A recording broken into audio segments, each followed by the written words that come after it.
इंदौर वाली बेचे अइली माला, कुंभ वाला मेला में भइल बा एकरे हाला।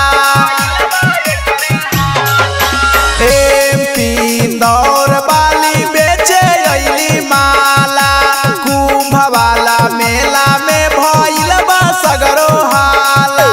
कैसन के जदुआ चलइली रे, वायरल आँखिए से भइली। मोनालिसा माला बेचे अइली रे, वायरल आँखिए से भइली। मोनालिसा माला बेचे अइली रे।